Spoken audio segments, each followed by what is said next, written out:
కలిసి బ్రతికిన వారే, కలిసి జీవించేవారే, కలిసి సహవాసం కలిగిన వారే, స్నేహితులని చెప్పేవారే, కుటుంబం అని చెప్పిన వారే, భార్యాభర్తలని చెప్పిన వారే, సొంత సహోదరుడు సొంత సహోదరిని చెప్పిన వారే ఎందుకు అభ్యంతరపడతారు అన్నదప్పుడు మామూలుగా గమనిస్తే మన జీవితంలో ఎప్పుడైనా సరే ఒక మనిషిని నమ్మినప్పుడు ఒక ఎక్స్పెక్టేషన్ పెట్టుకుంటాం, ఒక ఎదురుచూపు కలిగి ఉంటాం.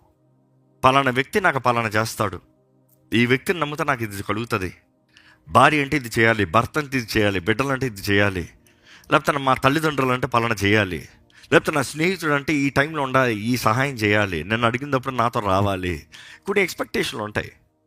ఆ ఎక్స్పెక్టేషన్ మీట్ అవ్వనిదప్పుడు, జరగనిదప్పుడు, ఆ ఎక్స్పెక్టేషన్ ప్రకారము జీవితము ముందుకు వెళ్ళినప్పుడు మనం ఎంత దేవుని ఎరిగిన వారైనా, ఎంత పరిశుద్ధాత్మతో నింపబడిన వారైనా కూడా మన ఎమోషన్ ఉంది కదా ఈ దేహంలో, emotions, we are all emotional beings అంటాం. అంటే మనలో ఎమోషన్స్ ఉన్నాయి. ఆ భావ ఉద్రేకాలు గాయపరచబడినప్పుడు, ఆ భావ ఉద్రేకాలు మనలో డిస్టర్బ్ అయినప్పుడు, వారు పాలన చేస్తారన్నప్పుడు వారు దానికి ఆపోజిట్గా జీవించినప్పుడు, వారు మనల్ని అర్థం చేసుకుంటారే అనుకునేటప్పుడు వారు అర్థం చేసుకునే పరిస్థితులు మనం ఏమవుతామంటే వెంటనే అభ్యంతరపడతాం, అఫెండ్ అయిపోతాం. అభ్యంతరపడినప్పుడు, అఫెండ్ అయినప్పుడు ఏమవుతుందంటే ప్రేమ చల్లారిపోతుందట. ఇంగ్లీష్ బైబిల్ చూసినప్పుడు the love is becoming cold, ప్రేమ చల్లారిపోతుంది. అక్కడ ప్రేమ అన్న మాట చూసినప్పుడు ఆ ప్రేమ అన్న మాటకి అగాపే అన్న మాట చూస్తాం గ్రీక్లో. అగాపే ఏ ప్రేమ?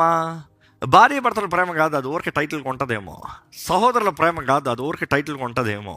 పేరుకి చెప్తాం మా సహోదరుడు, చెప్తాం మా సహోదరి, మేము అన్నా చెల్లెలు, మా అన్న తమ్ముళ్ళమి భలేగా చెప్పుకుంటాంలే. కానీ నిజంగా సహవాసం ఉంటుందా?